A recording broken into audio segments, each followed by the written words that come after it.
Hello दोस्तों, स्वागत है आपका हमारे यूट्यूब चैनल पर। दोस्तों, आज हम मुख्य सेविका का जो है दूसरा प्रैक्टिस सेट लेकर आपके सामने आए। अगर पहला प्रैक्टिस सेट आपने ना देखा हो तो मैं लिंक डिस्क्रिप्शन बॉक्स में दे दूंगी, आप वहां से जाकर देख लीजिएगा।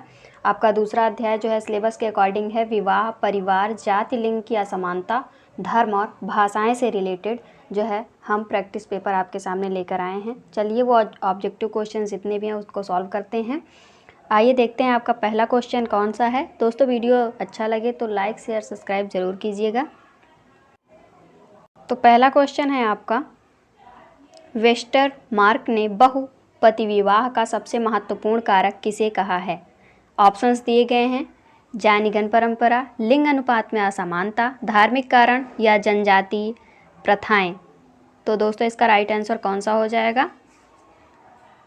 राइट आंसर हो जाएगा आपका ऑप्शन बी, लिंग अनुपात में असमानता। वेस्टरमार्क ने जो है बहुपति विवाह का सबसे महत्वपूर्ण कारक लिंग अनुपात में असमानता को माना है। किसको? लिंग अनुपात में असमानता को। व्याख्या आपकी दी गई है कि वेस्टरमार्क ने बहुपति विवाह का सबसे महत्वपूर्ण कारक लिंग अनुपात में असमानता को माना है। ठीक है, अगला क्वेश्चन है आपका, यौन साम्यवाद को परिवार की उत्पत्ति का कारण कौन मानता है? ऑप्शंस दिए गए हैं, हेनरी मैन, बेकोफेन, वेस्टमार्क या मॉर्गन। बताइए, यौन साम्यवाद जो है इसे परिवार की उत्पत्ति का कारण कौन मानता है, यौन साम्यवाद को? तो दोस्तों, आपका राइट आंसर हो जाएगा ऑप्शन बी, बेकोफेन। बेकोफेन जो है यौन साम्यवाद को परिवार की उत्पत्ति का कारण मानते हैं। आइए इसकी व्याख्या पढ़ लेते हैं क्या है। मॉर्गन जो है यौन साम्यवाद को परिवार की उत्पत्ति का कारण मानते हैं। ठीक है, और लुबाक, फ्रेजर तथा ब्रेफाल्ट इसके प्रमुख समर्थक हैं।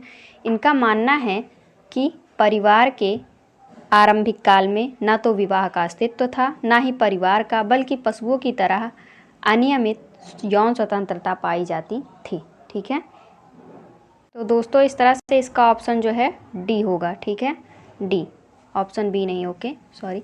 बढ़ते हैं अगले क्वेश्चन की ओर। अगला है आपका, विस्तृत परिवार का अर्थ है। ऑप्शंस दिए गए हैं, संयुक्त परिवार, सम्मिश्रित परिवार, वैवाहिक परिवार या फिर केंद्रक परिवार। तो इसका राइट आंसर क्या हो जाएगा? इसका राइट आंसर हो जाएगा ऑप्शन बी, सम्मिश्रित परिवार।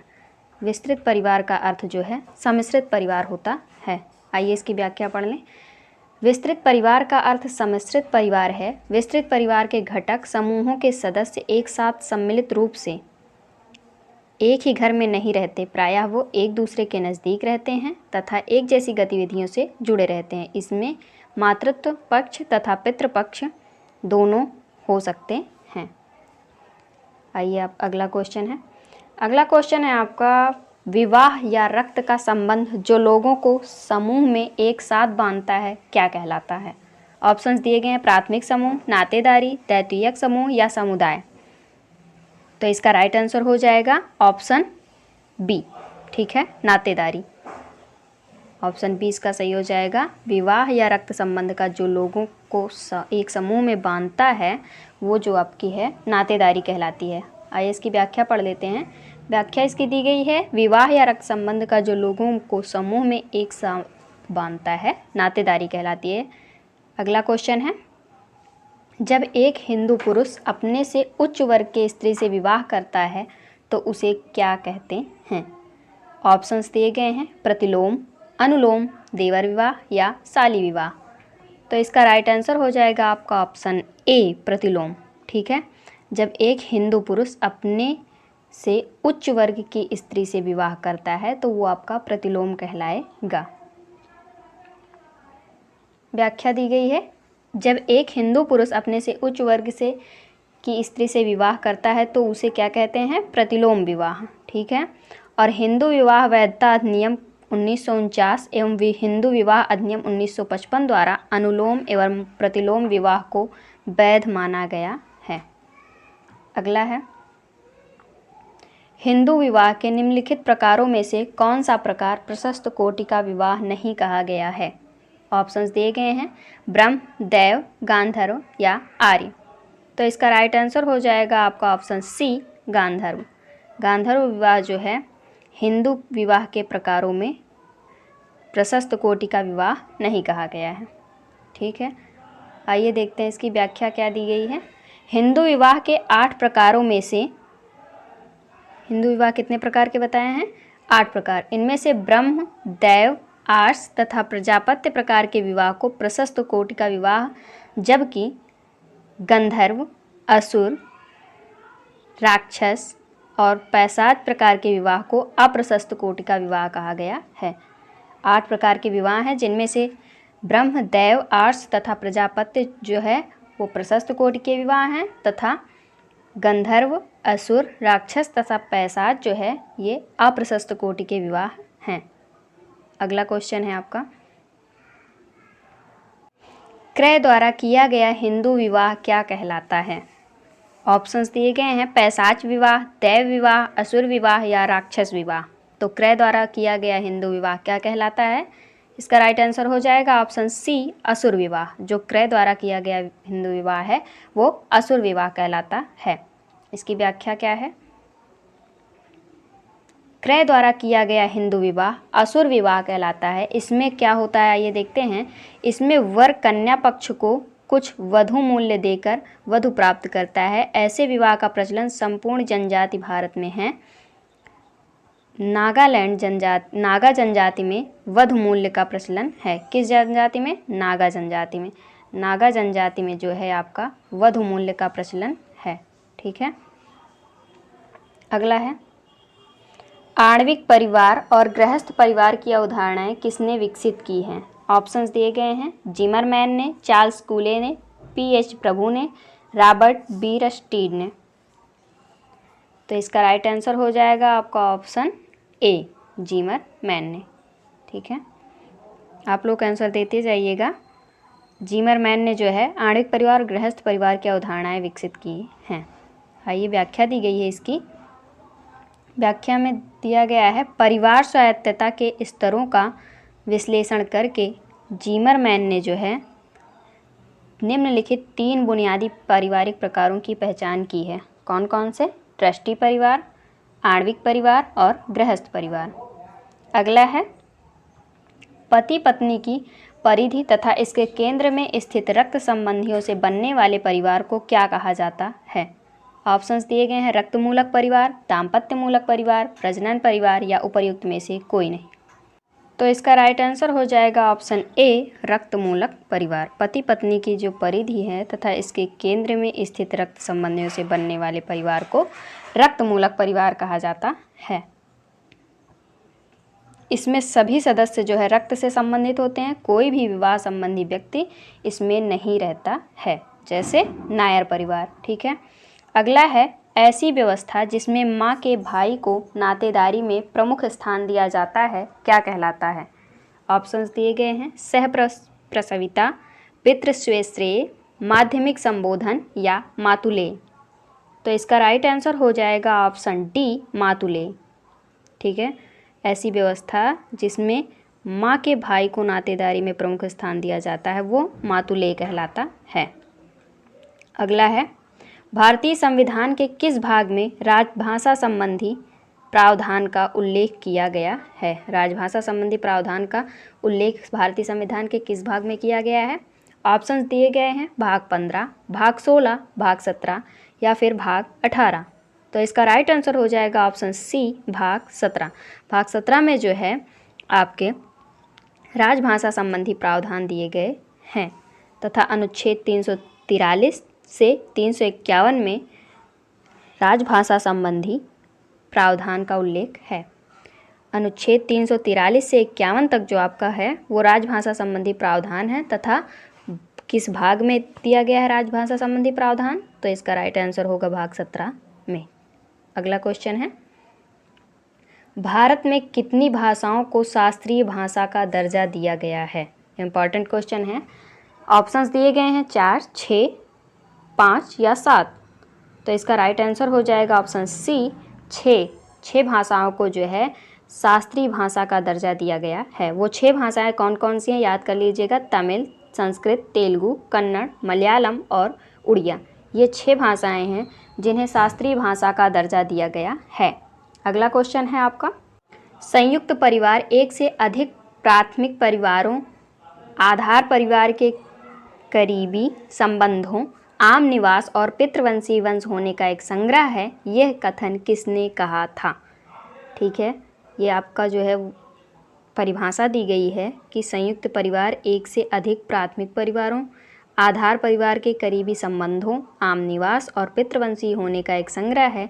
यह कथन या ये परिभाषा किसने दी थी? ऑप्शंस दिए गए हैं Henry Maine, IP Desai, CB Mamoria, Iravati Karve या KM पडिक्कर।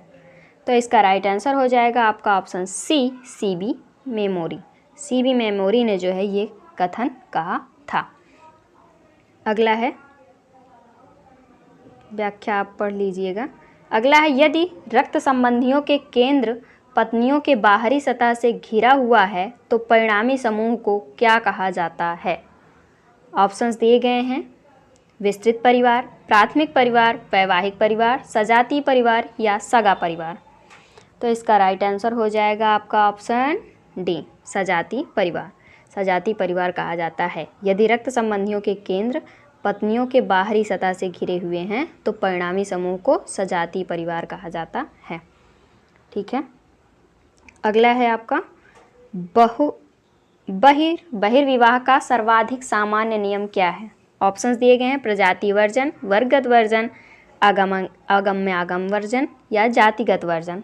तो इसका राइट आंसर हो जाएगा ऑप्शन सी, आगम्य आगम वर्जन। ठीक है, बहिर्विवाह का सर्वाधिक सामान्य नियम है। आइए इसकी व्याख्या देख लेते हैं क्या है आगम्य आगम वर्जन, जो बहिर्विवाह का सर्वाधिक सामान्य नियम है। तो इसकी व्याख्या दी गई है, प्रत्येक समुदाय अपने सदस्यों पर कुछ विशेष व्यक्तियों से विवाह संबंध स्थापित करने में प्रतिबंध लगाता है। ठीक है, हिंदू विवाह में सगोत्र और सपिंड विवाह, बहिर्विवाह होते हैं। कौन कौन से? सगोत्र और सपिंड विवाह। लगभग सभी समाजों में जो है निकटाभिगमन या अगम्य आगमन को आपका निकटाभिगमन भी कहा जाता है। निषेध संभवतः बहिर्विवाह का सबसे अधिक महत्वपूर्ण नियम है। पिता पुत्री, माता बेटा, भाई बहन के बीच विवाह संबंध विश्व के किसी समाज में नहीं है। ऐसे प्राथमिक नातेदारों के बीच यौन संबंध पर प्रतिबंध का जो है निषेध है, आगम्य आगम का निषेध है। अगला है, अंतरजातीय विवाह के कारण किसी व्यक्ति को जाति से बहिष्कृत करना किसका उदाहरण है? बताइए आप लोग। सकारात्मक नियंत्रण का, नकारात्मक नियंत्रण का, अप्रत्यक्ष नियंत्रण का या औपचारिक नियंत्रण का। यदि कोई अंतरजातीय विवाह कर लेता है तो उस व्यक्ति को जाति से बहिष्कृत करना, ये किसका उदाहरण है? तो दोस्तों इसका राइट आंसर हो जाएगा ऑप्शन जो है आपका बी, नकारात्मक नियंत्रण का। ये जो है नकारात्मक नियंत्रण का उदाहरण है। अगला है, किसने कहा कि विवाह का बुनियादी आधार परिवार है, ना कि परिवार का आधार विवाह है? ये कथन किसने कहा कि विवाह का बुनियादी आधार परिवार है, ना कि परिवार का आधार विवाह है? ऑप्शंस दिए गए हैं LH Morgan, AL Kroeber, E Westermarck या इवांस प्रिचार्ड। तो इसका राइट आंसर हो जाएगा option C, E Westermarck. E Westermarck ने जो है कहा है कि विवाह का बुनियादी आधार परिवार है, ना कि परिवार का आधार विवाह है। अगला है, व्याख्या क्या दी गई है आपकी? एडवर्ड एलेक्जेंडर वेस्टरमार्क, इनका पूरा नाम है एडवर्ड एलेक्जेंडर वेस्टरमार्क, ने एक फिनिश समाजशास्त्री, मानवशास्त्री और दार्शनिक थे। ये एक समाजशास्त्री, मानवशास्त्री, दार्शनिक थे। वेस्टरमार्क अपनी सुप्रसिद्ध पुस्तक मानवीय विवाह का इतिहास, इनकी पुस्तक है जो कि 1891 में लिखी गई थी, इसके लिए विशेष रूप से मानी जाती है। इस पुस्तक में उन्होंने इस विचार का खंडन किया है कि हमारे आद्य पूर्वज पूर्णतः लैंगिक रूप में कामाचारी थे। इस संबंध में उनकी यह उक्ति उल्लेखनीय है कि एक विवाह ही विवाह का एकमात्र सच्चा रूप है, रहा है और रहेगा। उनके अनुसार विवाह का बुनियादी आधार परिवार है, न कि परिवार का आधार विवाह है। ठीक है, इनकी पुस्तक याद रखिएगा, मानवीय विवाह का इतिहास, वेस्टरमार्क की है, जो कि 1891 में लिखी गई थी। अगला है, द्रौपदी का पांडवों से विवाह उदाहरण है, किसका? ऑप्शन दिए गए हैं अभात्रक बहुपति का, भात्रक बहुपति का, शाली विवाह का या समकालिक शाली विवाह का। तो इसका राइट आंसर हो जाएगा आपका ऑप्शन बी, भात्रक बहुपति विवाह का। द्रौपदी का पांडवों से विवाह जो है भात्रक बहुपति विवाह का उदाहरण है। अगला है आपका, देख लीजिए कि भात्रक बहुपति विवाह किसे कहते हैं। द्रौपदी का पांडवों से विवाह भात्रक बहुपति विवाह का उदाहरण है। इसमें होता क्या है, इसमें एक स्त्री अपने पति के सभी भाइयों की पत्नी होती है। ठीक है, वर्तमान में भारत में जौनसार, बाबर के खस तथा नीलगिरी के टोडा लोगों में यह प्रथा पाई जाती है। कहाँ पे? जौनसार, बाबर के खस तथा नीलगिरी के टोडा में ये प्रथा आज भी पाई जाती है। अगला है, निम्नलिखित में से कौन सी भाषा द्रविड़ भाषा परिवार का हिस्सा है। ऑप्शंस दिए गए हैं तमिल, तेलुगु, मलयालम या उपर्युक्त में से सभी। तो दोस्तों इसका राइट आंसर हो जाएगा ऑप्शन डी, उपर्युक्त में से सभी। ये सभी भाषाएं जो हैं द्रविड़ भाषा परिवार का हिस्सा हैं। इसके अंतर्गत द्रविड़ भाषा परिवार के अंतर्गत कौन कौन सी भाषाएं आती हैं? तमिल, तेलुगु, मलयालम और कन्नड़ आदि अनेकों भाषाएं आती हैं। अगला है, हिंदू विवाह की प्रकृति है कैसी है? संविदात्मक है, धार्मिक है, नैतिक है या सामाजिक है।